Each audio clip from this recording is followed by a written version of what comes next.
Bueno, buenas noches, ¿cómo están? Espero que estén muy bien. El día de hoy, yo soy una de las encargadas de la charla. Gracias por conectarse, espero que hayan tenido una muy buena Semana Santa. Agradecería que alguien me confirme si se me escucha bien el audio. Juli, si te escucha bien. Perfecto. Fede, ¿quieres decir algo antes?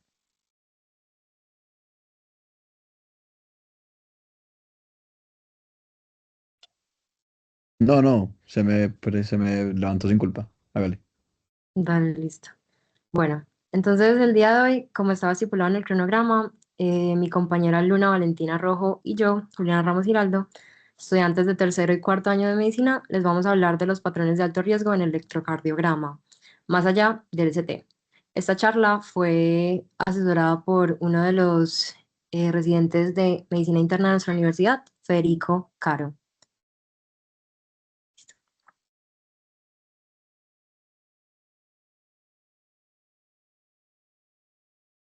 Bueno, la charla de una vez les aviso que la primera parte de ella es bastante participativa, entonces muy motivados a participar. Listo. En cuanto a los objetivos de la charla, lo más importante, una de las cosas más importantes es que comprendamos que el infarto de agudo al miocardio, que necesita intervenciones inmediatas o urgentes, va más allá del infarto con ST elevado. Lo más importante es que aprendan a reconocer patrones de alto riesgo que me hacen pensar y aumentar mi sospecha clínica de que esta paciente puede tener un infarto importante o oclusivo total.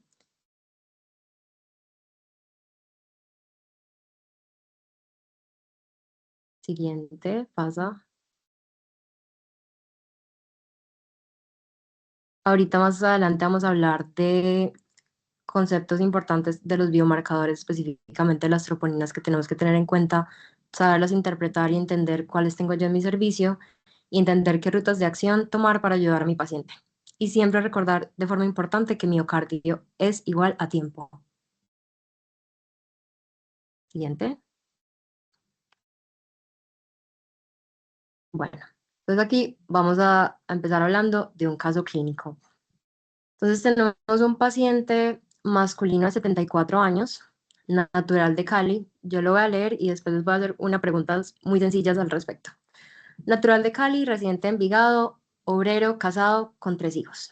Motivo de consulta, usted es el médico que está en este momento general en urgencias y el paciente llega porque dice que no se aguanta el pecho.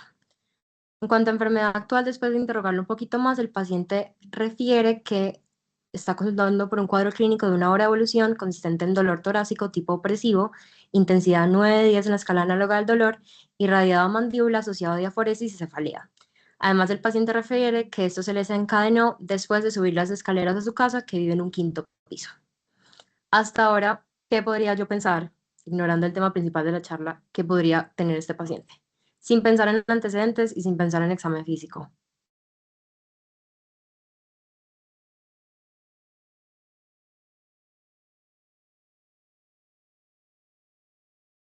Pues de entrada uno, pues así grande, un síndrome coronario agudo.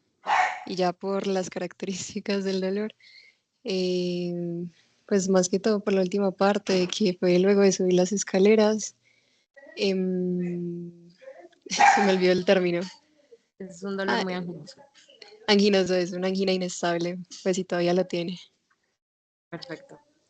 Interrogando más al paciente, nos habla de que de enfermedades sufre hipertensión arterial esencial, está tomando los Sartán de 50, es alérgico a la dipirona, le causa un brote leve y nos dice que tiene una apendicectomía del 2020, desde 2015. En toxicológicos acepta y refiere que fuma desde los 20 años 5 cigarrillos al día y que su papá tuvo un infarto por miocardio a los 60 años. ¿Algún antecedente que nos haga pensar más en síndrome coronario agudo de esta señora?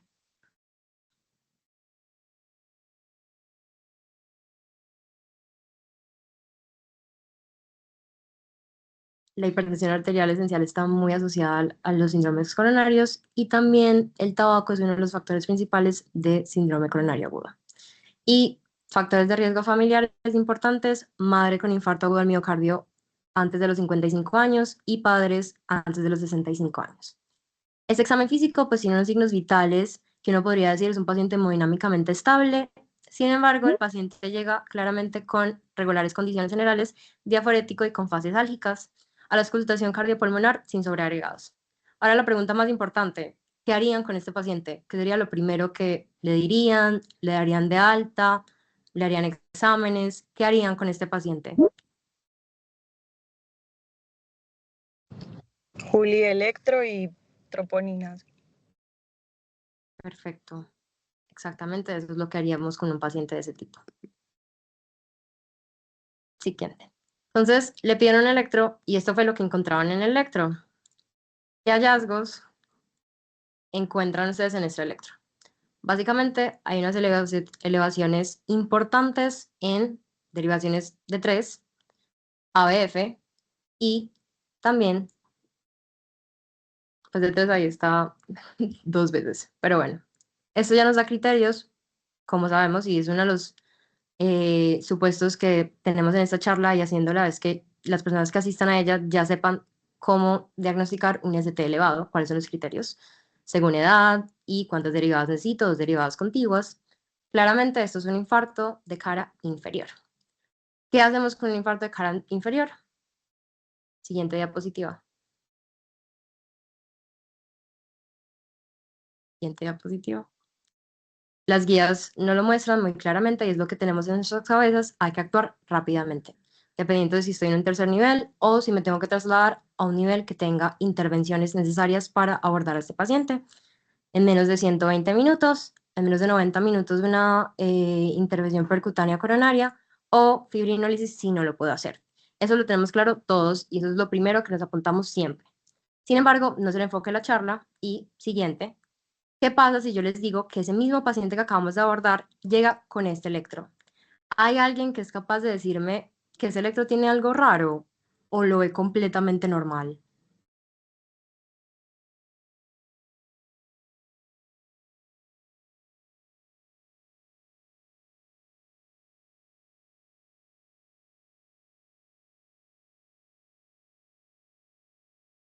Bueno, a simple vista, y menos mal estamos aquí en la charla, a simple vista uno podría decir el electro está normal, no veo nada raro en este electro. Pero si vamos a ser un poquito más minuciosos y vemos, podemos observar que hay unas derivadas exactamente B5, B6 y, si no estoy mal, ABL también, empiezan a desarrollar unos cambios que más adelante vamos a ver y son las T hiperagudas, que son las 3 simétricas con una base ancha. Eso nos habla un poquito más como de un paciente que está empezando a hacer un proceso isquémico importante. Esto cambia un poquito si yo les agrego y les digo, este paciente ya empieza a desarrollar una presión arterial de 90-50 y una refractariedad al tratamiento del dolor, o sea, ese dolor torácico. Estos criterios, como vamos a ver más adelante, son criterios que me hablan de un paciente con muy alto riesgo. Y eso me obliga a que este paciente necesita la siguiente intervención. Siguiente diapositiva. Que es una angiografía emergente. Es decir, una angiografía lo más inmediatamente posible que yo le pueda hacer en menos de 2 horas al paciente.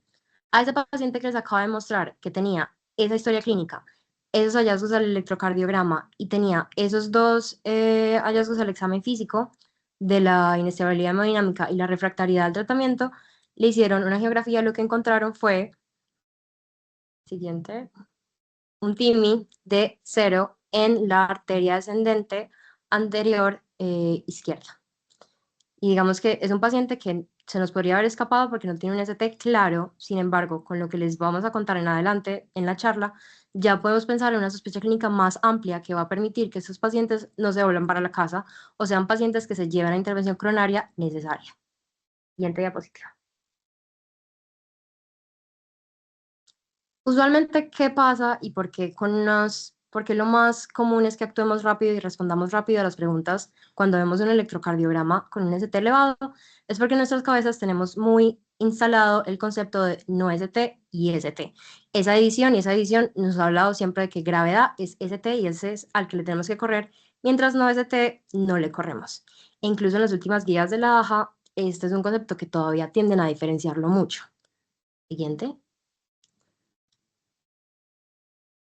Y pues eso en sí es responsabilidad del paradigma y de lo que hemos llevado como desde hace muchísimo tiempo respecto a síndrome coronario agudo. Uno de los ensayos clínicos que más se tiene en cuenta cuando hablamos de miocardio es tiempo es el TIMI Trial. Es un ensayo que se realizó en el 2009 y fue de los primeros ensayos que abordaron el concepto de intervenciones oportunas y rápidas. Para ese entonces hablábamos de que cuando tenía un ST iba a llevar rápidamente a ese paciente a una intervención. La comparación que hicieron en este estudio era de 24 horas a 36 horas. Claramente difiere un montón de los estándares que tenemos en este momento, pero desde aquí empezamos a hablar de la importancia de yo hacer unas intervenciones oportunas. Eso se vio reflejado en la guía de la Asociación Europea del 2013, la diapositiva anterior. En la guía del 2013, y algo súper importante y que nos va a tener en cuenta para recordar que todavía separábamos mucho ST de no ST, es que todavía en esta guía se hablaba únicamente del infarto ST elevado. No se hablaba ni se abordaba en esa misma guía el no ST. Incluso cuando pensamos en la definición de universal de infarto al miocardio, que para esta guía era la tercera, nos dice de que los que tenemos que tener cambios significativos en el segmento ST o presumiblemente nuevos o bloqueos de rama izquierda, nuevos, pero sobre todo muy concentrado en el ST. Siguiente diapositiva. A medida que pasa el tiempo y con nuevos estudios, ejemplo, el estudio del Readable Trial, nos empezamos a dar cuenta que los pacientes que tienen no ST elevados, alta sospecha clínica, inestabilidad hemodinámica, cumplen criterios de alto riesgo, esos pacientes se benefician tanto como los pacientes con ST elevado de una intervención aguda, una intervención incluso en menos de 2 horas, para combatir desenlaces de mortalidad, para combatir desenlaces de comorbilidades, para combatir desenlaces de unas fallas cardíacas secundarias a infarto agudo al miocardio. Y es por eso que en el 2023 las guías, sobre todo la guía europea, tienen en cuenta el síndrome coronario agudo y abraza los 3 términos: angina inestable, infarto agudo al miocardio con ST elevado, infarto agudo al miocardio sin ST elevado. Siguiente. Entonces, ¿qué viene a hacer el síndrome coronario agudo en base a las últimas guías? Es un espectro clínico que abarca los 3 eventos que ya les dije. Y sin embargo, ahorita vamos a hablar de un problema que todavía consiste en esta definición. Importante, el síndrome coronario siempre va a tener que acompañarse de la clínica de mi paciente. El dolor que ya hablamos en el caso clínico es un dolor opresivo, un elefante se me está sentando en el pecho. También se puede acompañar de otros síntomas como la diaforesis, la epigastralgia y los dolores en hombro. Y eso es importante, y lo que me importa más de esta diapositiva que se lleven son los equivalentes anginosos y en quién tengo que pensar o darle un poquito más de chance de que, si bien no tiene un síndrome coronario agudo tradicional, podría tenerlo. Son las pacientes mujeres, embarazadas, diabéticos, enfermedad renal crónica. Esos pacientes, a pesar de no tener un dolor tan tradicional, simplemente porque tienen altos factores de riesgo o podrían desarrollar clínicas atípicas, yo tengo que ser un poquito más flexible con esos pacientes y mi sospecha clínica. Entonces podrían ser náuseas, podría ser un dolor cervical, podría ser disnea, pero entonces tengo que pensar factores de riesgo, clínica del paciente y después con el electrocardiograma y con las ayudas que pueda tener en la clínica. Importante también tener en cuenta los antecedentes del paciente, como lo vimos en el caso clínico: el tabaquismo, la enfermedad renal crónica, la obesidad y las dislipidemias me van a hacer pensar mucho más en un síndrome coronario agudo. Siguiente. Y entonces, todo el mundo sabe lo importante que es un síndrome coronario agudo, pero igual hablemos un poquito de epidemiología. El síndrome coronario agudo sigue siendo prevalente en el sentido de que afecta alrededor de 7 millones de personas en el mundo al año. Y la mortalidad en Colombia, si bien en los países desarrollados por esas intervenciones inmediatas o rápidas que se hace, ha reducido la mortalidad, en Colombia sigue siendo la causa principal de muerte, con alrededor de 23.8% de las muertes totales en el país que ocurren anualmente. Entonces sigue siendo muy prevalente y algo muy importante que tenemos que saber y entender cómo actuar frente a ello. ¿Qué es importante en esta charla? Tener en cuenta que en Estados Unidos el 60 al 75% de los infartos del miocardio son no ST elevados. Entonces tenemos que tener una sospecha y conocer estos patrones para poder abordarlos. Y tener en cuenta que hasta un cuarto de pacientes con no ST elevado podrían tener una oclusión completa, que esto, si se acuerdan de la primera imagen que les mostré de ST versus no ST, hemos tenido en cuenta que pensamos ST oclusión completa, no ST oclusión parcial, y eso no es así. Siguiente. Entonces, ¿cómo nos hemos dado cuenta poco a poco que esto no es así y que este espectro, pensar en ST como algo rojo y como algo emergente versus los otros, no es tan correcto? Se han realizado muchas revisiones sistemáticas, metaanálisis que nos hablan del hecho de que alrededor incluso de todos los infartos que tienen una oclusión completa de las arterias coronarias, solo el 46% de ellos desarrollan un ST, mientras que los otros se van a quedar en un no ST o en cambios dinámicos del electrocardiograma. Esto y un mensaje grande que se van a llevar, no es que yo inmediatamente empiece a ignorar los ST y que diga que los ST ya entonces no me van a dar como una guía que hacer yo con mi paciente, no. Al ST se le tiene que prestar atención, se le tiene que hacer las intervenciones rápidas, incluso esos estudios que cuestionan un poquito ese paradigma del ST, hablan de la especificidad tan alta que tiene, o sea, si mi paciente tiene un ST elevado, la probabilidad de que no tenga un infarto es demasiado baja, entonces para ignorarla. Entonces, aún así sabiendo esto y teniendo en cuenta que entre más elevado esté un ST, entre más derivadas tenga yo con un ST significativo, más compromiso el miocardio voy a tener, no podemos ignorar ese 54% de pacientes que no va a tener un ST, pero va a tener una oclusión miocárdica importante. Y es por eso que se invita a un cambio en el paradigma, un cambio en el pensamiento que se va a empezar a desarrollar, que es no tanto infarto ST elevado, sino un infarto por oclusión miocárdica. Siguiente. Entonces, hay un documento que después les voy a compartir por el grupo, pero aborda este esquema que parece muy importante y es a lo que vamos dirigidos, que es el infarto al miocardio. Infarto al miocardio dado por clínica de síndrome coronario agudo y un delta en las troponinas, un cambio en las troponinas o las troponinas significativamente altas. Entonces, esto me permite diferenciar dos tipos de paciente. Un paciente que va a tener un infarto agudo al miocardio oclusivo totalmente, significa que ese pedazo de corazón que va a estar irrigado por esa arteria no va a tener sangre, posiblemente va a tener una isquemia y posiblemente va a tener una muerte y después va a tener unas anormalidades en la dinámica de ese corazón que va a afectar gravemente al paciente, que van a causar un infarto. Y ahí es donde tengo un paciente, a ese paciente le tengo que prestar mucha atención. ¿Cuál es el paciente tradicional que conocemos? Él es el infarto agudo al miocardio oclusivo IMO tipo STEMI positivo. O sea, esos pacientes que en el electrocardiograma van a tener una afectación. Son obvios, esos son los que conocemos. Ese es el verdadero positivo STEMI.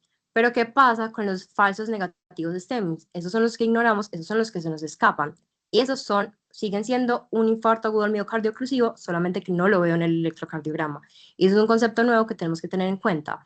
Mientras que el otro es el infarto agudo al miocardio no oclusivo, puede ser una circulación colateral que este se caracteriza por tener una circulación colateral suficiente o una ausencia de oclusión que evita un infarto activo. Este paciente me da un poquito más de espera. ¿Qué me va a hablar de una o la otra? La clínica del paciente, las troponinas del paciente y lo que yo encuentro en el electrocardiograma. Siguiente. Entonces, si bien el concepto de espectro todavía es un concepto muy cuestionable, la guía se redime un poquito cuando nos habla de la definición universal de infarto agudo al miocardio, que es la cuarta en este momento. Y nos habla de una presencia de una lesión miocárdica aguda, eso es lo importante, aguda. Yo puedo tener un proceso oclusivo en los vasos coronarios que puede ser crónico, ahí es donde el paciente desarrolla todas las adaptaciones del corazón, las adaptaciones celulares, de las bombas, las adaptaciones de la circulación colateral. Estamos hablando de un proceso agudo en este caso, evidenciado por una elevación y o caída de un biomarcador cardíaco, preferiblemente, y las guías siempre van a preferir las troponinas ultrasensibles, con al menos un valor alto, que ahorita vamos a hablar qué es un valor alto, según qué troponina tengo yo, o un delta, en un contexto clínico compatible con isquemia miocárdica. Y al menos uno de los siguientes. Entonces, importante, tengo que tener biomarcadores positivos o que tengan un delta significativo. Y tengo que tener un contexto clínico y al menos síntomas de isquemia miocárdica, pues contexto clínico, cambios isquémicos en el electrocardiograma, que ahorita los vamos a ver con los patrones, desarrollo de Q patológicas y trombos en arterias coronarias detectado por angiografía o autopsia. Esto no lo voy a saber hasta que no lleva al paciente a una angiografía, que es uno de los procesos a los que apuntamos abriendo un poquito más la sospecha clínica. Siguiente. Y pues otro de los criterios es la evidencia imagenológica de pérdida de miocardio viable o normalidad nueva de la movilidad en alguna pared consistente con etiología isquémica. Le tengo que hacer un ecocardiograma al paciente para ver esto, no disponible en el primer nivel, entonces nos tenemos que guiar con las otras. Siguiente.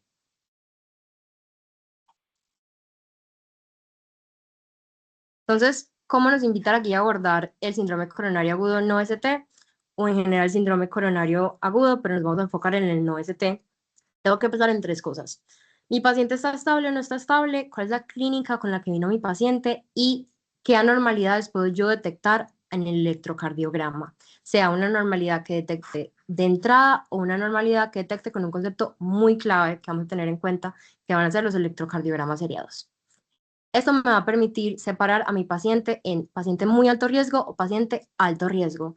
Estos dos pacientes van a necesitar intervenciones tipo angiografía. ¿Cuál es la diferencia de los dos? ¿Qué tan rápida los voy a hacer? En el paciente de muy alto riesgo voy a hablar de una intervención inmediata, una angiografía inmediata, ver si el paciente sí tiene una oclusión. Porque voy a pensar en esto, un paciente que llegue con una estabilidad hemodinámica, caso clínico, que acabamos de ver, o choque cardiogénico, dolor refractario al tratamiento, ya intenté todas las líneas de dolor y el paciente sigue con el dolor. Una insuficiencia cardíaca que yo piense que puede ser secundaria a un evento miocárdico, las arritmias potencialmente mortales, yo tengo que desfibrilar a este paciente, posiblemente pueda ser un síndrome coronario agudo de muy alto riesgo que necesite una angiografía.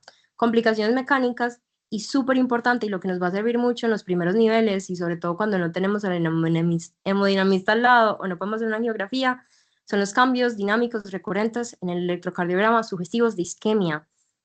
Y ya los pacientes de alto riesgo, pues si yo puedo y tengo acceso a las troponinas, que yo tenga un no ST elevado confirmado con troponinas, según los algoritmos que ahorita vamos a hablar, un puntaje en el GRACE, que es una escala que me evalúa como la posibilidad de que este paciente sí tenga un infarto. Hay que tener en cuenta que esa escala subestima demasiado los no ST, ya que le asigna un puntaje muy grande a los ST, si tienen la oportunidad de mirarla. La elevación transitoria del segmento ST, cambios dinámicos, y cambios dinámicos en el segmento ST, ondas T. Siguiente. Importante, y que es lo más importante, es la diapositiva. Una buena práctica clínica son los electrocardiogramas seriados cada 15 a 20 minutos cuando yo tengo un paciente donde piense, este paciente puede tener un síndrome coronario agudo y me tengo que llenar de razones para poder decir, necesita una geografía. Una de ellas es, yo no sé qué estoy viendo en el electrocardiograma, tengo una sospecha, le hago otro electrocardiograma lo más pronto posible, 15 a 20 minutos, para ver si ese electrocardiograma cambió. Tan solo ese criterio de cambio nos va a hablar de un paciente que puede estar en muy alto riesgo o en un alto riesgo y necesita una angiografía. Entonces, tal cual les decía, muy alto riesgo, estrategia invasiva inmediata, menos de 90 minutos una angiografía, y alto riesgo, estrategia invasiva temprana, alrededor de 24 horas. Siguiente. Y eso me va a hablar de algo súper importante, y es que si bien ya vamos a empezar a ver los patrones que nos pueden hablar de una isquemia, siempre, siempre tienen que estar acompañados de la clínica, sin importar el patrón electrocardiográfico que yo vea. Si mi paciente tiene criterios de alto riesgo o criterios de muy alto riesgo, necesita una intervención. Siguiente.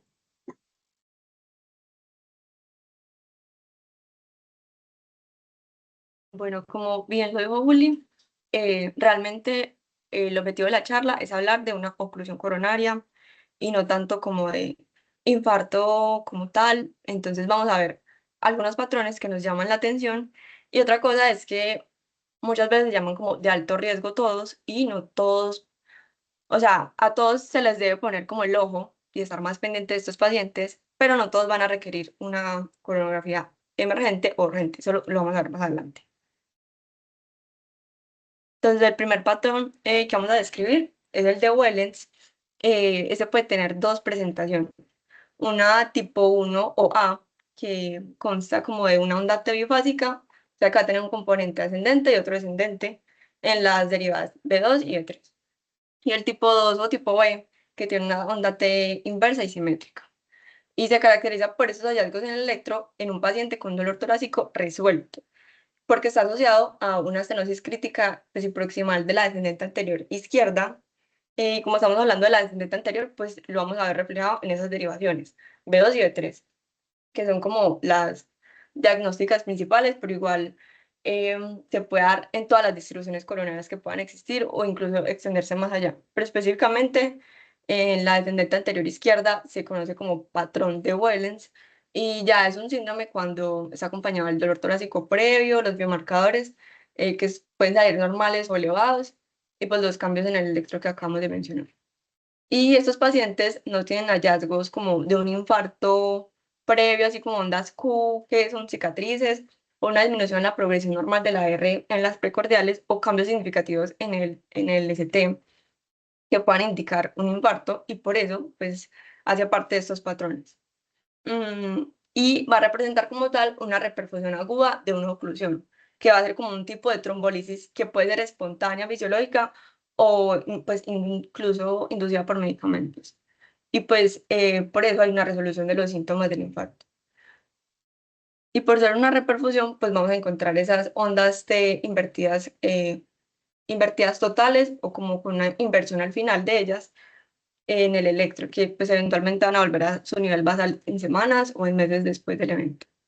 Y la explicación de este patrón realmente se sabe mucho, no es muy clara, pero probablemente pues las ondas T negativas sean por la misma heterogeneidad que es como transitoria en esa repolarización, por la misma repercusión aguda de la descendente anterior y por el edema que puede haber en el ventrículo izquierdo.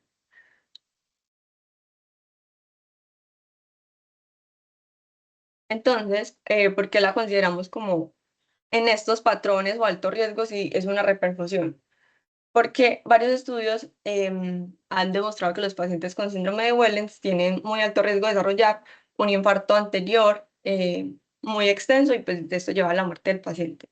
Y aquí la importancia de que los pacientes con este patrón reciban como una revascularización, pero dependiendo obviamente del contexto clínico.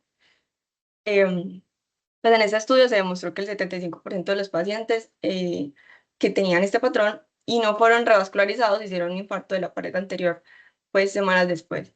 Entonces, básicamente es un patrón, sí, de alto riesgo, que nos hace ver más allá de un paciente con una sospecha. Es ponerlo como un factor de riesgo y ponerle más ojo a este paciente. Entonces, en este caso clínico, tenemos un paciente de 60 años con antecedente de hipertensión arterial y EPOC que consulta en el hospital de Puerto Berrío porque tuvo un dolor torácico, pero mientras llegaba de la vereda al hospital se le resolvieron los síntomas. Y el interno decidió tomarle este electro para descartar un infarto. ¿Alguien de pronto ve algo raro o como interno diría infarto o no infarto?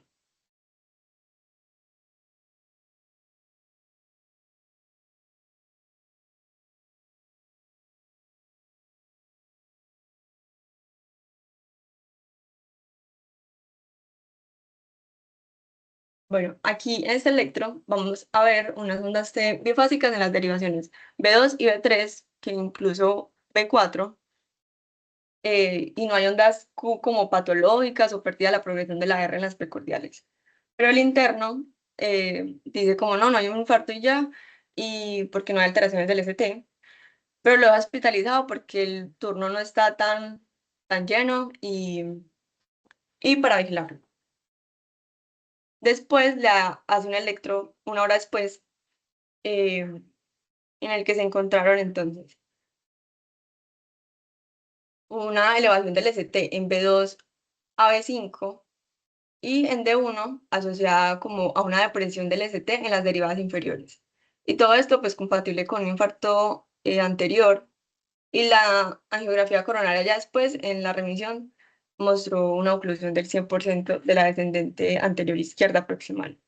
Entonces, pues realmente la conclusión es que el interno hizo bien en dejar al paciente, pero hubiera sido muy bueno haberle hecho electroseriados para ver la progresión de ese Wellens. Si bien habían resuelto sus síntomas, pues también es vigilarlo estrechamente, porque la clínica del paciente y el EKG seriado, como le dijo Juli, es la clave para prevenir estos infartos.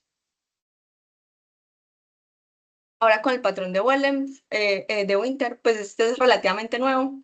Se describió en el 2008 y se caracteriza por tener una depresión del ST de 1 a 3 milímetros más o menos, desde el punto J en las precordiales con una morfología ascendente. Va a tener ondas T altas, positivas y simétricas, y por eso mismo se va a considerar como un equivalente ST de infarto anterior. de la descendente anterior izquierda. Y no tiene una elevación típica del ST como en precordiales, y a veces puede tener una ST leve en AVR. Esa onda T alta y la depresión del ST se ven sobre todo como en B3, y estos hallazgos en el electro son básicamente por el retraso en esa repolarización del endocardio por la misma hipoxia que se está generando. Y este patrón es muy sugestivo de una oclusión proximal de la descendente anterior, se considera alto riesgo, y pues aunque se describió inicialmente para esta arteria, como la anterior, también puede pasar en cualquier distribución coronaria. Y algo muy importante es que se puede demorar horas en elevar el ST y que se vea como un infarto del libro, pues porque sería esperar que la arteria se ocluya del todo o bastante. Pues lo más importante es que no siempre va a ser transitorio, como por ejemplo la que vamos a ver la siguiente, que evoluciona rápido. Esta puede simplemente no evolucionar a un STEMI clásico, y si esperamos a que haga esto, pues se puede perder la ventana de tratamiento. Entonces, sí, el mensaje es como no relajarnos por no ver un aumento del ST, pero igual indica que eso es un patrón de hipoxia. Y en este caso tenemos, teniendo en cuenta pues lo anterior, nos llega un paciente de 65 años de urgencias sin antecedentes de importancia, refiriendo un dolor torácico 10/10 en el momento, y le tomamos un electro que nos muestra lo siguiente: una depresión del ST,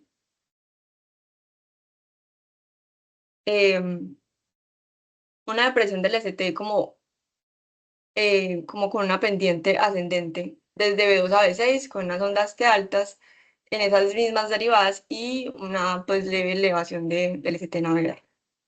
Y decidieron mandarlo a hemodinamia para hacerle una coronariografía. Las ondas T hiperagudas son una manifestación de la etapa muy inicial o intermedia de una oclusión coronaria aguda, y suele ser la primera característica que se va a encontrar incluso antes de la elevación del ST, como mencionaba Juli. Y en esta etapa son más simétricas y grandes que el tamaño basal, y es comparadas especialmente con el QRS anterior. Son menos cóncavas, y algo importante es que no son picudas, son voluminosas, que es diferente a la hipercalemia, que son muy estrechas y puntiagudas, que se suelen llamar como en tienda de campaña. Y por ser más anchas, pues van a aumentar el QT. Pero si no tenemos como una definición específica de una onda T hiperaguda, suele ser más importante la relación amplitud y altura comparada con el QRS anterior que la misma amplitud sola del QRS de la onda T. Y también descartar otros diagnósticos diferenciales, la hipercalemia, que ya dijimos que eh, son ondas picudas, de base estrecha, y son difusas, no son territoriales o como en una pared como estas. La repolarización precoz, que son ondas de altas, pero con ST como cóncavo, y son estables en el tiempo. También una pericarditis, una hipertrofia del ventrículo izquierdo. Y la fisiopatología se basa, bueno, ahí me quedó cortadito, pero en la oclusión coronaria. Entonces, una oclusión es igual a una isquemia hipoxia, y como va a tener hipoxia, va a tener bajo ATP. Ese bajo ATP se altera la bomba de potasio ATPasa, va a aumentar el potasio extracelular en esa zona isquémica, se van a activar los canales de potasio dependientes de ATP, y entonces eso va a hacer que se acorte el potencial de acción en esa zona. Y el tejido de esa zona se va a repolarizar antes de tiempo que todo el tejido sano. Entonces, como aumenta ese gradiente de la repolarización transmural, va a aumentar la amplitud como del vector de la repolarización en las derivadas que miran el territorio, y en el electro se van a ver pues, ondas de anchas y altas y simétricas. Entonces, ese es el EKG inicial de un paciente de 51 años que acude al servicio de urgencias con dolor torácico de inicio agudo 10/10, que muestra unas ondas T hiperagudas sin desviación del segmento CT, que sería como un hallazgo pues común del infarto. Y si vemos, pues como tal, esto ya era una oclusión miocárdica, probablemente de la descendente anterior, en una fase muy inicial, pero en ese momento había una isquemia transmural, pero todavía sin cambios en ese ST. Entonces a esto es como a lo que queremos apuntar con la charla, no descartar un infarto porque no tenga alteración del ST, sino pararle pues bolas a estos patrones que me muestran antes de o me avisan algo más allá de un ST. Y este es el segundo electro tomado 4 horas después por el dolor torácico que persistía en este mismo paciente, pero ahora tiene unas ondas Q en B1, de B1 a B3. Y eso pues nos va a indicar una necrosis miocárdica en ese territorio anterior septal. O sea que hubo un infarto que progresó en este paciente. Y se puede haber evitado pues desde el primer electro, si hubiésemos hecho un electro seriado, a los 15 minutos pues ver como los cambios y no esperar hasta 4 horas para hacerle el electro a este paciente.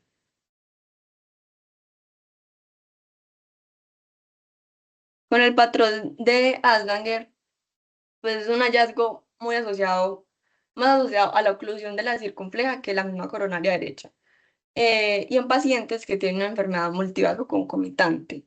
Entonces, para tener un patrón de Asdanger, tenemos que tener una elevación del ST aislada en D3, que puede ser discreta, a veces hasta menos de 1 milímetro, sin ningún otro aumento de las inferiores, solo en esa D3. Segmento ST mayor en B1 que en B2 y una depresión del ST en B4 y B6, que son como las derivadas laterales, y una onda T positiva o terminalmente positiva. En cuanto a la fisiopatología,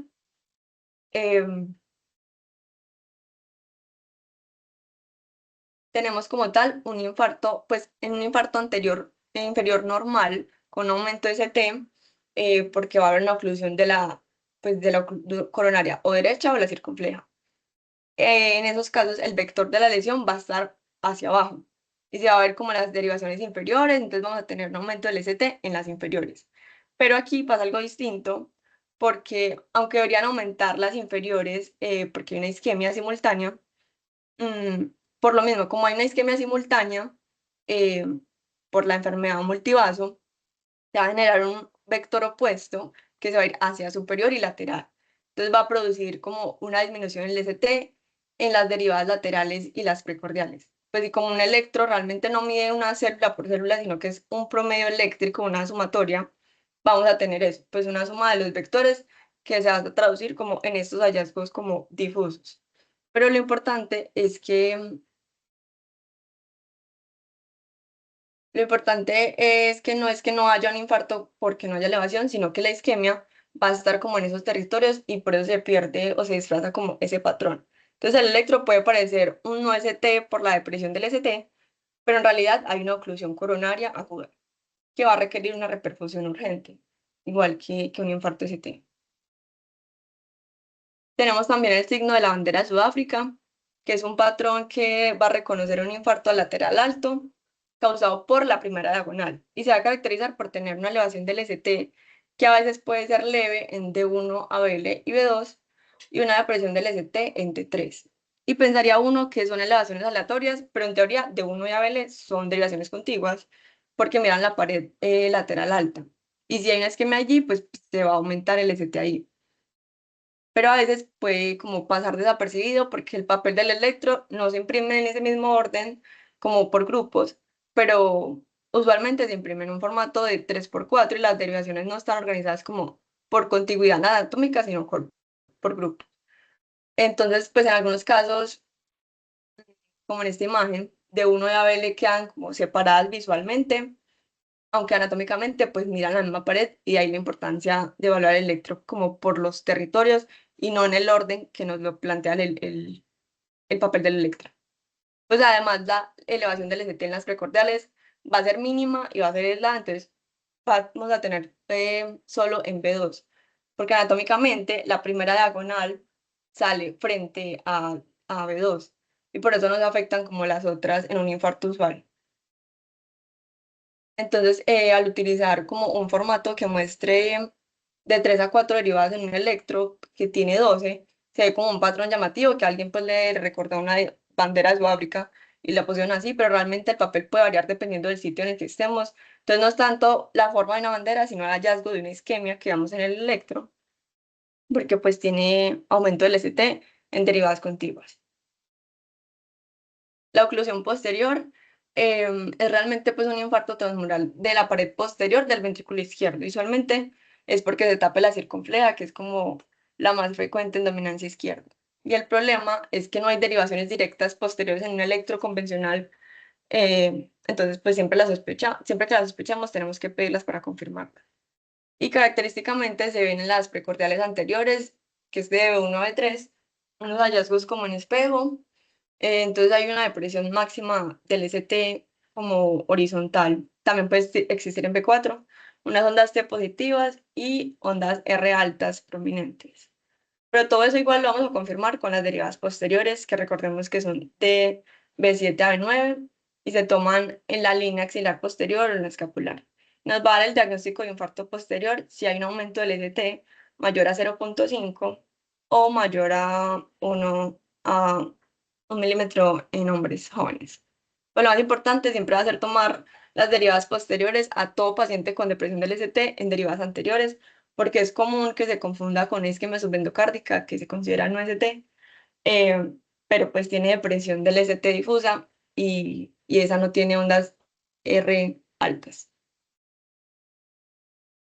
También existe la distorsión terminal del complejo QRS, que hace sospechar una oclusión de la descendente anterior porque se va como a deformar el QRS al final, y eso es porque hay una ausencia de la onda S y la muesca en el punto J, o sea, no va a haber punto J en las derivadas B2 y B3. Y esto se da básicamente porque esa oclusión de la descendente anterior es una isquemia transmural que va a afectar como la última parte de la despolarización y por eso se genera como esa distorsión. Y hace que el QRS pues pierda la forma, la morfología normal en la porción como septal y anterior. Entonces vemos que una oclusión coronaria no es solo una repolarización de ST o T, sino que también puede afectar la despolarización. Y se confunde mucho con la repolarización precoz, que tiene una elevación del ST más leve y difusa en precordiales, pero siempre va a tener una onda S y un punto J, entonces, y porque el QRS va a estar normal. Entonces realmente nos pegamos desde el QRS en esas derivadas. Y la clave siempre va a ser un electroseriado para ver la evolución del paciente. También hay otro patrón que se reconoce como remolino precordial, que es como un signo de una oclusión de la descendente anterior proximal. Y vamos a encontrar ahí de B1 a B2 un ST con una elevación marcada o unas ondas T hiperagudas. Y de B5 a B6 una depresión del ST y o unas ondas T negativas. Y pues puede haber un aumento del ST en ABR. Y se llaman así porque visualmente se dice que parecen como un remolino en sentido horario, como de un gradiente progresivo del ST de B1 a B6. Entonces este patrón va a ocurrir por la misma isquemia de la descendente anterior, que va a ser muy extensa. Entonces va a comprometer la pared anterior, el septo y el ápex. Entonces ya sabiendo qué va a comprometer, podemos saber cómo van a estar esas derivadas. Que va a ser de B1 a B2, que son las anteroseptales, van a mirar directamente a la lesión porque van a tener los signos de isquemia. Entonces, de B1 a B2 vamos a tener aumento del ST o las hiperagudas, y B5 a B6, que son las laterales, ven la lesión como en dirección opuesta, entonces se van a ver cambios recíprocos, que sería la disminución del ST. Entonces, este patrón es como un gradiente progresivo de una elevación a una depresión. Y pues de ahí como el aspecto de remolino que mencionan. Y se vuelve pues importante porque va a representar un muy alto riesgo y pues requiere una repercusión urgente. Y en los diagnósticos diferenciales, aunque pues es muy claro el aumento del ST, a veces se confunde, entonces también debemos descartar hipertrofia ventricular izquierda, bloqueo rama izquierda e isquemia subendocárdica. Pero pues ninguno de estos da un patrón de remolino como así organizadito, cada uno tiene sus especificaciones. Entonces, aquí, por ejemplo, tenemos un electro con una elevación proximal y una depresión distal en esas precordiales, que nos van a hablar de esa descendente anterior proximal.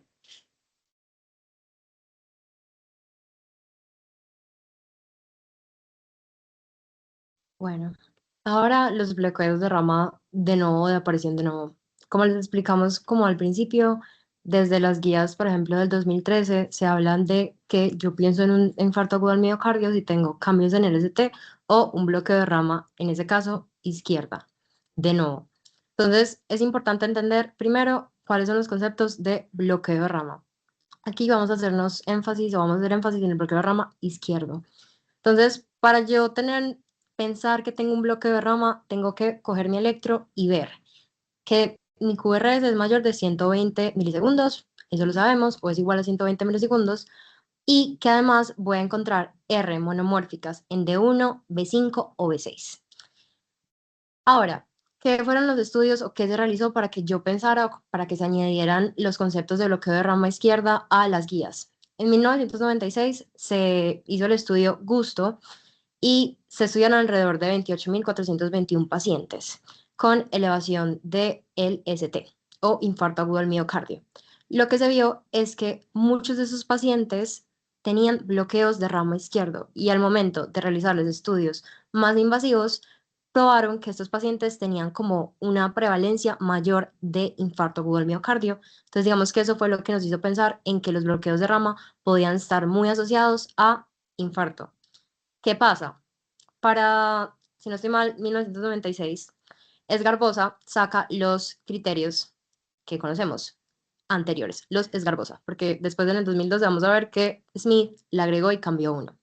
Entonces, esos criterios nos decían tres cosas importantes y cada uno de los criterios tenía unos puntos. Entonces, el primer criterio era una elevación del ST en cualquier derivada concordante con el QRS. Como podemos ver en la imagen, es simplemente que mi elevación del ST sea positiva, al igual que el QRS es positivo. Esto me va a dar 5 puntos. Si mi paciente de entrada ya tiene un bloqueo de rama. Lo que los criterios en sí nos van a ayudar a hacer o a diferenciar es que si yo tengo un paciente que tiene un bloqueo de rama, ¿pienso en infarto o no pienso en infarto? Si yo no tengo claridad, porque la clínica está rara o no tengo troponinas, lo que van a hacer los criterios es decirme, hey, abre más el ojo, este paciente puede tener un infarto agudo del miocardio. Entonces, primer criterio, 5 puntos. Una elevación del ST concomitante con un bloqueo de rama.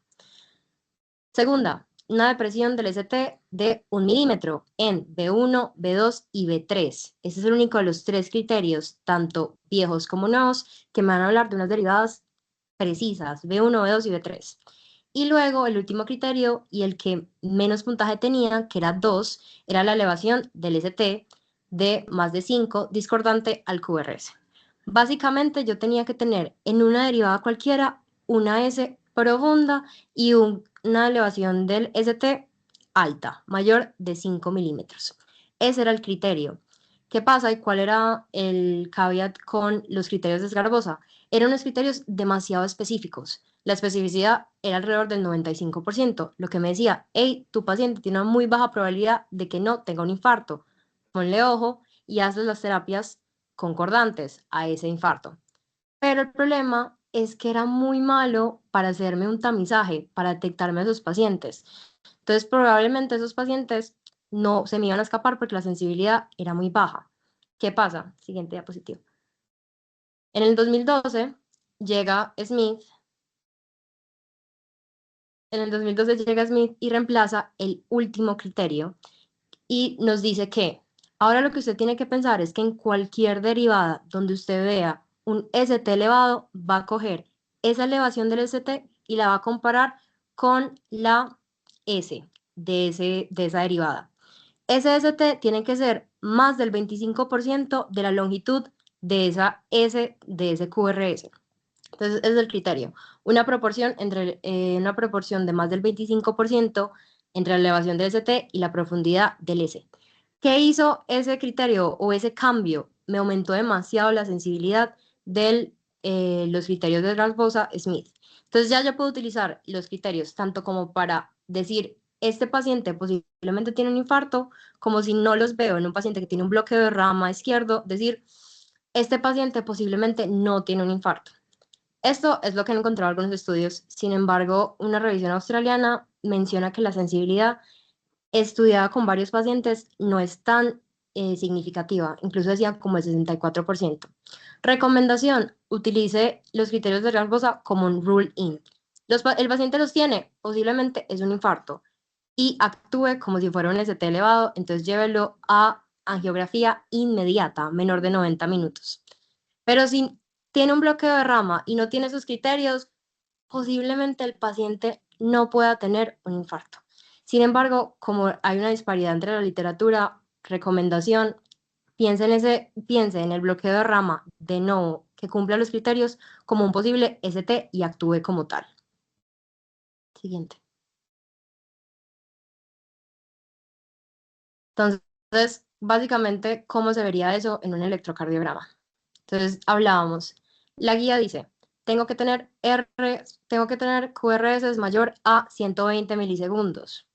En este electrocardiograma es muy difícil. No se ven un poquito anchos, pero uno podría decir, no sé exactamente. ¿Cuál es el otro criterio? R monomórficas en B5, B6 y D1. Aquí están presentes como se señalan. ¿Y qué pienso según los criterios de Garbosa? Pienso en esas S profundas en B1, B2 y B3. Y el último criterio, añadido por Smith, era esa proporción del ST o la elevación del ST más del 25% de mi S. Entonces, si ven, estos QRS son súper diminutos y tenemos unas elevaciones súper marcadas. Usted ve eso con el paciente con una clínica de síndrome coronario y un bloqueo de rama, no importa si es nuevo, si es viejo, si lo que sea, usted piensa en un infarto. Siguiente. Esto también y en la guía europea del 2023 se habla de que el bloqueo de rama derecho, sobre todo asociado a un hemibloqueo de anterior superior, también es un equivalente de ST y también se tiene que prestar atención, pero los invito a leerlo. Y lo otro es el ST elevado en ABR. Yo me acuerdo que en las clases de electro nos decían como, ST elevado en ABR, corra, eso es un infarto, una obstrucción del tronco coronario izquierdo. Sin embargo, revisando la literatura, esto nos hace como un llamado de atención a que la clínica de mi paciente es súper importante. El contexto clínico en el cual evalúa el electro no nos puede separar y nos puede hacer pensar en otra cosa más que yo tengo que individualizar a mi paciente, pensar en su clínica y compararlo con el electro. Si no tengo troponinas, que es lo más usual, o al menos yo tengo sesgo de selección porque estoy en el rural y estoy en un primer nivel y no tengo troponinas, pero lo más usual es que no haya troponinas, entonces clínica más electro y antecedentes y todos los factores de riesgo que pueda tener mi paciente. Pero entonces, ¿cuál es el debate con el ABR o la elevación del ABR? Que este puede ser un hallazgo de una oclusión, que era lo que les decía, una oclusión crónica, una oclusión en la que el paciente ha podido desarrollar colaterales o ha podido desarrollar una adaptación miocárdica. Entonces, ¿cuál es el criterio? Empecemos por cuál es el criterio. El criterio es que yo en el electro vaya a ver una elevación del ST en ABR más una depresión del ST al menos de 1 milímetro en 6 o más derivadas.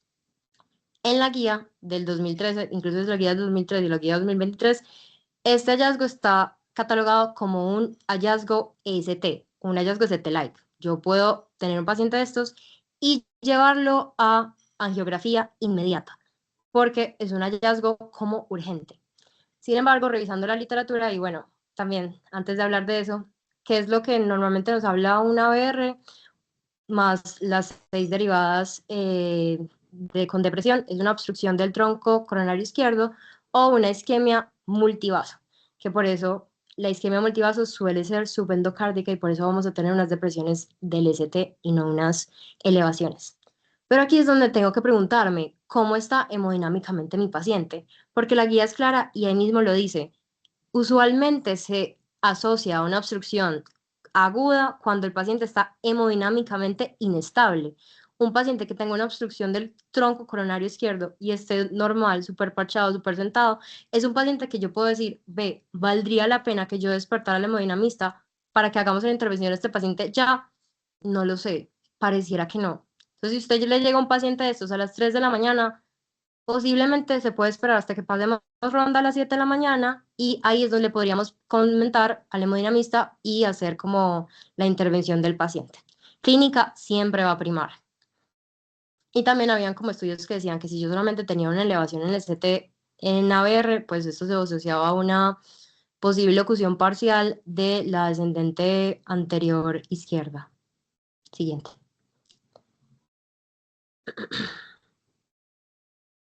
Eso era lo que les decía. Este es un estudio bastante interesante que nos habla como del concepto que les estaba viniendo a traer a colación y que era como si el infarto o el hallazgo de una ABR elevado con las derivadas deprimidas me hace pensar en una cosa urgente.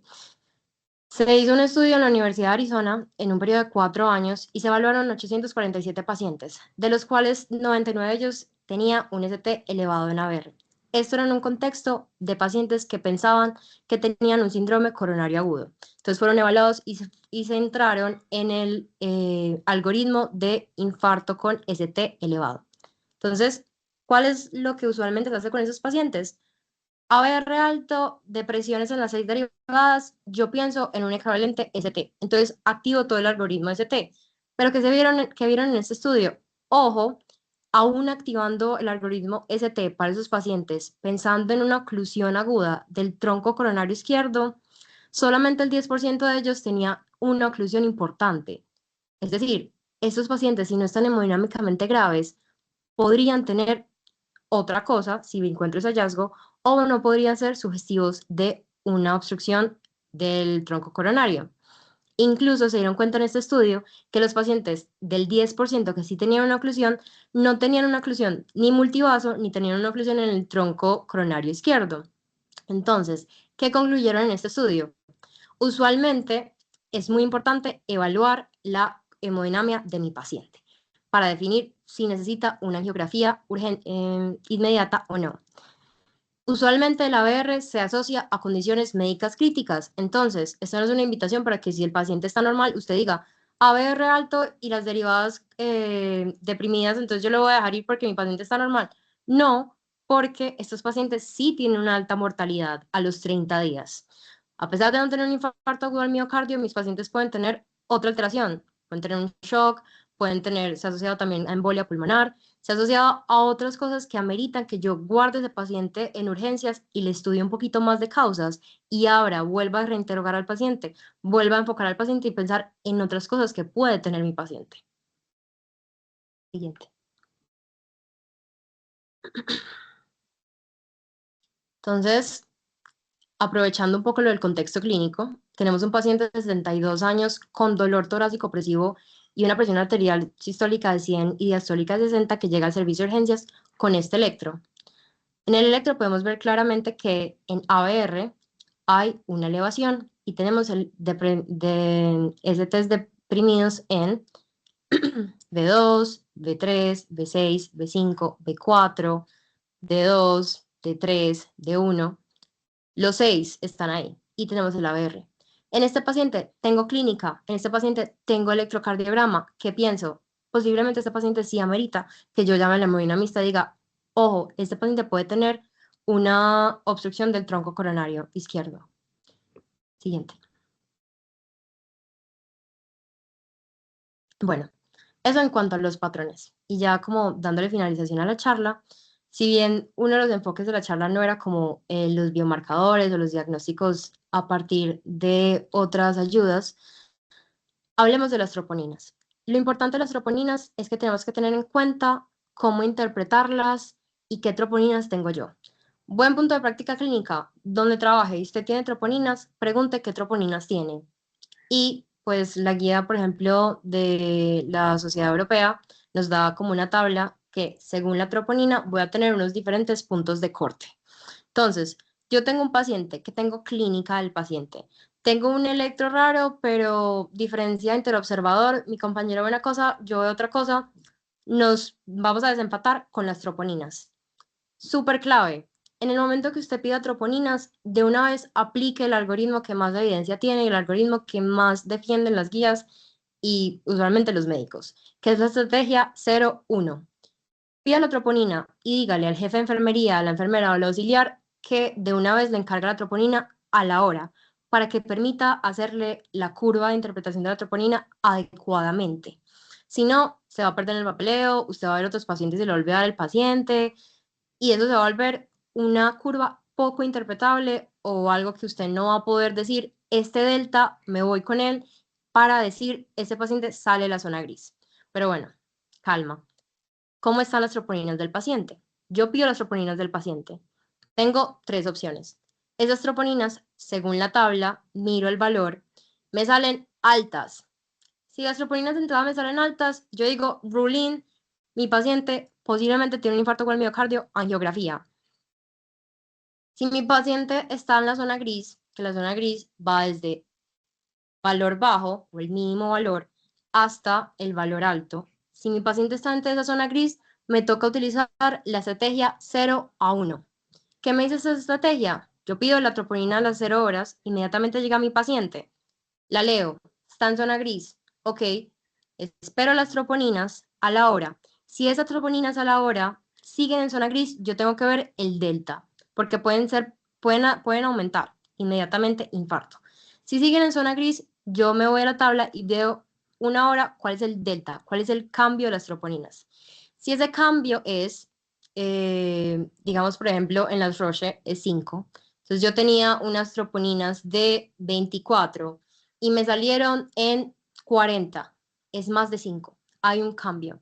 ¿Qué es importante tener en cuenta? Que los delta son tanto hacia arriba como hacia abajo. Lo que yo tengo que probar y lo que me piden las guías, lo que me pide la definición de miocardio, es que haya un cambio en las troponinas. No importa si es hacia arriba o hacia abajo. El cambio es lo que me habla de la afectación miocárdica de infarto. Entonces, inmediatamente hay un delta positivo, pero sigo en zona gris, no importa, rule in, ese paciente posiblemente pueda tener un infarto. Ya si me salen bajas, evidentemente ya podría yo arriesgarme y esperar la hora o pensar en otras cosas con mi paciente. Lo más importante es tener en cuenta que mientras yo estoy en esa hora esperando las troponinas, no me quedo quieto, aplico las estrategias que ya hablamos. El EKG seriado, reevalúo a mi paciente, veo cómo están los signos vitales, veo si mi paciente de nuevo tiene algún otro criterio aparte de posibles cambios dinámicos en el EKG, veo que tenga algún cambio en la clínica que me diga, este paciente va de alto riesgo o muy alto riesgo. Entonces, si bien hay como ayudas, lo que más nos va a, y uno de los mensajes grandes de esta charla es, no hay que quedarse quieto con los pacientes, hay opciones y hay opciones que podemos hacer tanto en niveles de baja complejidad como niveles de alta complejidad. Siguiente.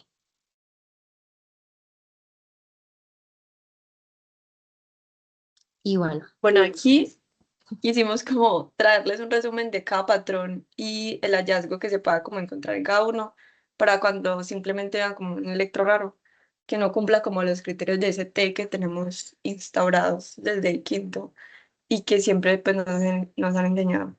Entonces para que lo tengan por ahí, lo tengan fotico. Igual les compartimos las diapositivas.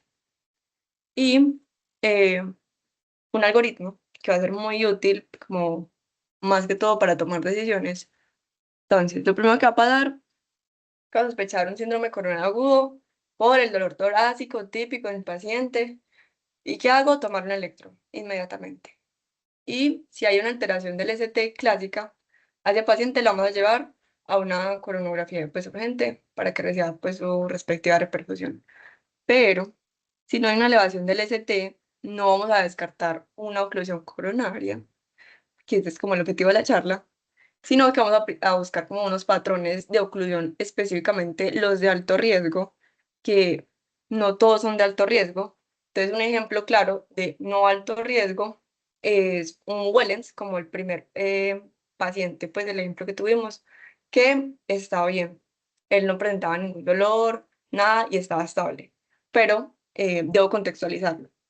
Entonces, básicamente, Wellens a mí me dice, ojo, tengo un factor de riesgo gigante, me puedo chocolatear en cualquier momento. Y no es que no, pues no sea una oclusión, sino porque no haya un ST, sino que pues la prioridad del paciente va a ser como ver la evolución de él, sea por clínica, electro o biomarcadores. Entonces, al fin y al cabo, todo en este algoritmo nos va a llevar a 3 principios. Troponinas, que Jules las acaba de explicar súper bien, nos definen conducta, no hay que esperarlas, pero nos ayudan como a aumentar la sospecha clínica. Y electrocardiograma seriado, mínimo cada 15 minutos, signos vitales del paciente y sobre todo la clínica. Ver si el paciente está en posición playera o si de verdad todavía le está doliendo. Todas esas 3 cosas nos van a llevar como a, al manejo del paciente. Pero si por otro lado, si tiene una oclusión coronaria sí tiene patrones de alto riesgo, pues sin elevación clásica del ST, pero en algunos de estos patrones, Winter, por ejemplo, un bloqueo de rama nuevo que cumpla pues con esos criterios, va a requerir una reperfusión. Y aquí vamos a ver si esa reperfusión pues se necesita emergente, que sería despertar al hemodinamista a las 2 de la mañana, como dijo Juli, o urgente, que puede ser, tiene que ser en menos de 24 horas, pero pues podemos esperar al cambio de turno o pues a las 7 de la mañana, no sé, y comentarlo, pero estar vigilando. Y todo nos va a llevar a este principio. Igual al que no la necesite emergente, vamos a vigilarle las tres cosas. Em, entonces, ojo con estos pacientes por el alto riesgo que puedan tener y siempre va a ser como la vigilancia estrecha. Conclusión, llenarse de razones, como dijo Oli, para poder pedir una geografía. Entonces, ¿qué razones? Llegarla ya a la hemodinamista con troponinas al techo, cambios en el electro y la clínica del paciente. Y pues ese electro sería.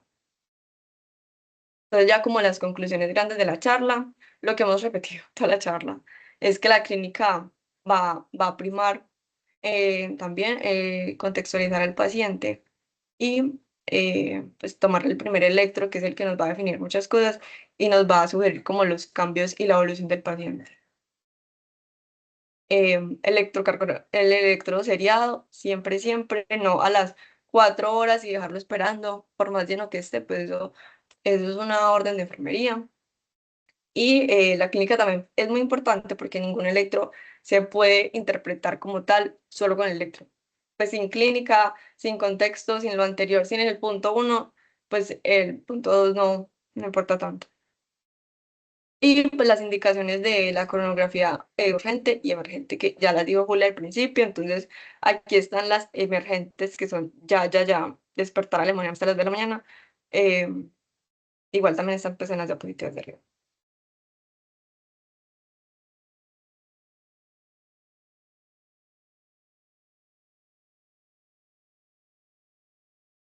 Grande, pues no infravalorar lo que parece no ST.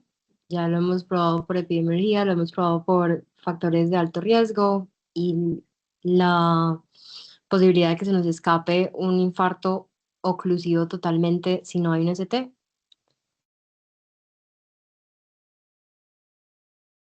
Siguiente. Y biomarcadores claves, las troponinas. De ser posible y de estar disponibles. Teniendo en cuenta la zona gris, teniendo en cuenta que lo más importante es el delta, si no me salen altas de una vez, y las estrategias que más evidencia tienen, a las 0 horas y a la 1 hora la evaluación, y siempre den o traten de dar la orden de entrada. Vamos a hacer unas troponinas ya y a la hora, para que pues el enfermero, el auxiliar lo tenga en cuenta.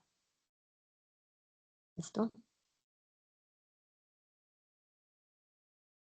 Y ya era todo de la charla. Si tienen alguna pregunta.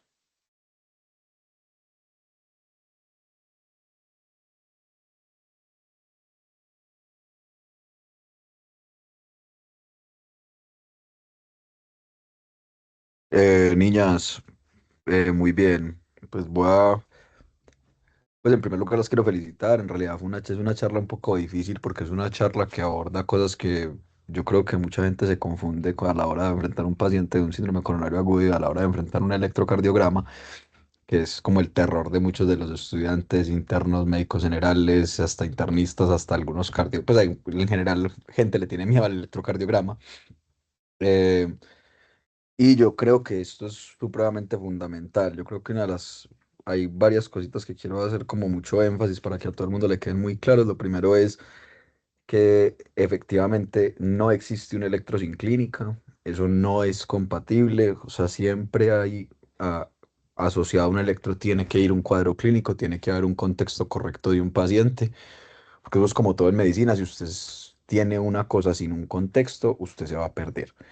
Entonces yo creo que ahí es una cosa supremamente importante, en nunca olvidar que si bien yo tengo el electrocardiograma y me va a dar mucha información y me hace diagnósticos inmediatos, eh, tengo que tener un contexto correcto clínico del paciente y que si mi contexto cambia, tengo que tomar acción al respecto, no me puedo quedar tranquilo. Si yo tengo un electro relativamente normal o que a simple vista lo vi normal, pero mi paciente se está inestabilizando, tiene dolor torácico que no se le quita, está haciendo arritmias ventriculares, etcétera, etcétera, o está haciendo una clínica de falla cardíaca aguda dentro de un edema de pulmón, eh, esos pacientes, de entrada, usted tiene que decir, no importa que no tenga el claro ST, tenemos que actuar. Entonces yo creo que ahí, devuélvete un segundito, devuélvanse porfa niñas al algoritmo. Pues al algoritmo que pusieron ahí al final. Eh, lo otro, y que creo que también quedó muy claro, es para poder hacer esos diagnósticos de cambios dinámicos en el ST, tenemos que hacer electros seriados, a nosotros se nos olvida. Listo, eso es una recomendación que en la guía del 2025 de la AJA y que ya venía desde 2023 en la Sociedad Europea, eso ya es una recomendación de muy buena calidad. ¿Por qué? Porque es que yo no puedo decirte con seguridad que mi paciente no está haciendo cambios dinámicos en el electrocardiograma si yo no le hago electrocardiogramas. Y sí, listo, es muy bonito tener el cardioscopio conectado en reanimación, pero el cardioscopio no es específico para hacer diagnóstico ni de arritmias ventriculares, ni de elevaciones del ST, ni etcétera, etcétera, etcétera. Entonces yo no puedo hacer ese diagnóstico simplemente por un cardioscopio. Obviamente, si yo veo que en el cardioscopio está cambiando, yo digo, ay, venga, algo está pasando, tómele un electro, pero para poder hacer el diagnóstico le toca hacer el electro. Entonces, creo que eso es una cosa muy importante a tener en cuenta y es eso. Ahora, en este algoritmo, bueno, otro punto clave es lo que hablábamos de el cambio en lo que yo creo que va a terminar siendo. El infarto ha pasado por muchas cosas, ha pasado por muchas historias, ha pasado por mucha cosa, por muchas definiciones y ya hoy entendemos que eso es un espectro de una enfermedad que hoy llamamos síndrome coronario agudo y yo creo que sí vamos a ir evolucionando a algo más allá de solamente tengo un ST o no tengo un ST, sino va más de hola, tengo una oclusión de mi coronaria y esa oclusión es aguda versus hola, no tengo una oclusión de mi coronaria. ¿Por qué? Porque eso sí me va a determinar en qué tengo que hacer. En esos pacientes que yo probablemente tengo una oclusión aguda de la coronaria, yo probablemente llevarlos a una reperfusión sí les va a impactar versus a los que no. Entonces, yo creo que cada vez nos vamos moviendo hacia allá porque nos estamos dando cuenta que solamente con el ST nos estamos quedando un poquito cortos en pacientes que también se van a beneficiar. Entonces, y ahí me meto a la parte del algoritmo que es listo. El paciente le llegó y usted tiene el ST, usted sabe muy fácil, listo. Eso ya de entrada, pues claramente va a ser un patrón de alto riesgo en cuestión de un contexto correcto de un síndrome coronario agudo, etcétera, y va con radiografía. Va, perfecto. En cambio, si yo no tengo la clara elevación del ST o no me cumple los criterios clásicos de la elevación del ST, entonces ahí es donde usted entra en esos patrones a buscar esos patrones de alto riesgo, que si usted se pone a mirar, hay unos que usted dice, eso es un ST. Ejemplo, el infarto posterior, eso es un ST. O sea, usted tiene que entender eléctricamente el corazón y entender que si está haciendo unos cambios recíprocos en la pared anterior, pues atrás tiene que estar elevado. Entonces, hágale las derivadas posteriores y vea el ST. Entonces ahí ya usted casi que de entrada lo tira para el otro lado del algoritmo y usted se lo sacó de ese espectro de no ST. O sea, ese clásico, no le veo el ST en el electrodo derivadas, pero venga, es que si lo tiene, pues lo tiene atrás. eh, el patrón de la bandera de Sudáfrica. Recordemos que el electro, si bien usted lo pone en orden de uno, de 2, de 3, de uno y de 2 no son derivadas contiguas. De uno es contigua con ABL. Si yo tengo una elevación en D1 y en ABL, me cumple los criterios de CT. Entonces yo de entrada sáquenselo de la cabeza acá y si el patrón de alto riesgo es porque la bandera de Sudáfrica, entonces es un equivalente, pero es que no es ST, pero tiene un equivalente. No, eso es un ST. O sea, si usted lo mira así, eso es un ST, que son dos derivadas contiguas que tienen una elevación del ST, que usted presume es nueva, etcétera, etcétera, cumple los criterios. Eh, lo mismo con los criterios de Esgarbosa modificados o como los quieran utilizar pues al respecto, con los bloqueos de rama. O sea, usted tiene un bloqueo de rama que es nuevo, que tiene esos criterios, usted en su entrada lo clasifica como un ST. Un bloqueo de rama por fisiología, si yo tengo un QRS negativo, yo tengo que tener una ST y una T positivas. O sea, un ST elevado y una T positivas. Eso es lo que normalmente se ve en un electro. Por eso muchas veces las pruebas de esfuerzo con un bloqueo de rama muchas veces son muy difíciles o son muy interpretables para isquemia porque ya de entrada tienen una elevación del ST si tienen un QRS predominantemente negativo. O pues, si es predominantemente positivo, pues van a tener una T y una ST pues negativos y deprimidos respectivamente. Entonces, si yo los tengo concordantes, pues usted de entrada dice, ay, esto está al revés, entonces de entrada casi que piense que eso es un ST. En el bloqueo de rama derecha hay unos criterios que son un poquito más difíciles de ver, que es el slurring, sobre todo en derivadas laterales como de uno. Eso es un poquito más complicado y es un poquito más filigranudo, pero igual es tener en cuenta que si usted no conoce el bloqueo de rama, el paciente tiene su clínica compatible y usted le ve que está haciendo un bloqueo de rama nuevo, piense que el paciente está infartando agudamente y que necesita probablemente ir a coronariografía de manera rápida. Em, y ahí es donde usted entra y llénese de motivos. Ah, es que fuera está haciendo arritmias ventriculares. Ah, es que tiene cambios dinámicos en el ST, etcétera, etcétera. O sea, tengan eso en cuenta.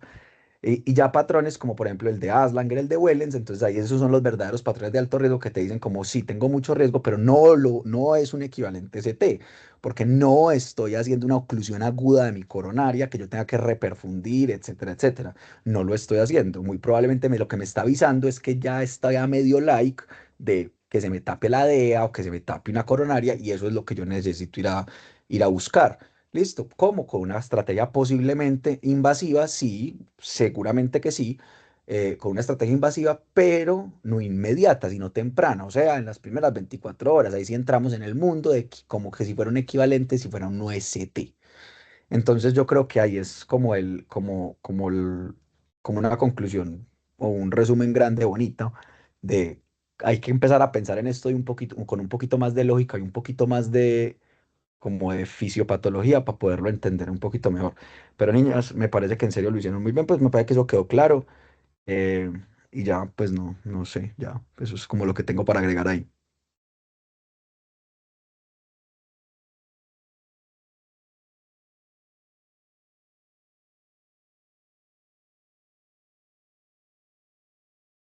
Bueno, gracias, Fede. De todas formas, gracias por la ayuda con la charla, fue fundamental, nos ubicaste un montón y sí, yo creo que todo quedó súper claro. Todavía estamos pendientes si alguien tiene alguna pregunta, algún comentario y nada, para lo que necesiten siempre